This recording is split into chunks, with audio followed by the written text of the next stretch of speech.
course, bring you more on that as we get it. Now, in the next few days, tens of thousands of delegates, including world leaders, will arrive in Glasgow for COP26, the UN climate change conference. Countries will be asked to set out their plans for cutting emissions and rising global temperatures. People with disabilities are often disproportionately affected by the impacts of climate change. And for the first time, there'll be a specific side event at COP next week, focusing on disabled people and climate action. Well, joining us now is Nadia Haddad, Executive Member of the European Disability Forum, and we're delighted to have you with us. Welcome to BBC News. Thank you. What are you as an organisation hoping for from the summit in Glasgow? Well, together with the European Disability Forum is working with several other organisations, including Inclusion Scotland, International Disability Alliance, CBM UK, CBM Global Bekind University, to make sure that not only the European Union, but also national governments and organisations and individuals working on climate action understand the discrimination that is really faced by persons with disabilities. So it's not about, in order to realize the climate justice that is going to be achieved, that can't be achieved without the participation and inclusion on the disability community. Interesting that you use the word discrimination there. Will you tell us a little bit more about the ways in which people with disabilities are affected by climate change around the world?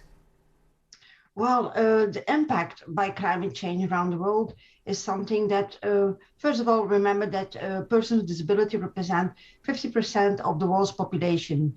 So the discrimination and inclusion they face on a daily basis are always exacerbated in times of crisis. For example, data has shown the mortality rate for persons with disability in the 4 years is 2 to 4 times higher than the rest of the population. Let's see, for example, the last earthquake that we had in Japan. And also, for example, last year in Germany, when there was a flood, flash floodings, that 12 people with disabilities, they died in residential institutions because of the rescue is not adapted and not inclusive to help persons with disabilities. So what, yes, please go on.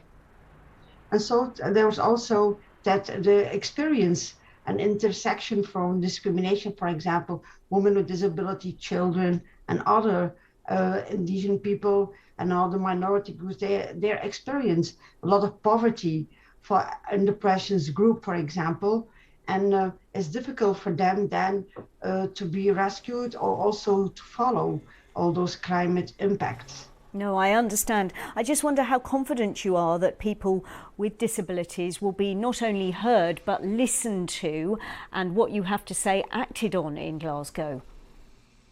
Well, we hope that the policymakers, for example, when they undertake actions that in inappropriate climate action they should first of all involve persons with disabilities, and also when they take decisions that such as the carbon pricing schemes and ban or carbon intensive products, often they do not address the differential costs and burden that these may impose on individuals with disabilities. So we hope they will hear they will hear us and they will involve us, and also that in many cases plans of emergency doesn't respond simply to the requirement of persons with disabilities. The infrastructure, including hospitals, is often not designed to be accessible. And also information and communication is often not accessible. For example, when a lot of crisis sign interpretation is not standard, and perhaps most importantly, people and their organization are rarely involved in decision making and planning. So we really hope that we can overcome these barriers by making them listen to us. Nadia Haddad from the European Disability Forum, thank you so much for highlighting this issue for us here on BBC News. Thank you. Yeah.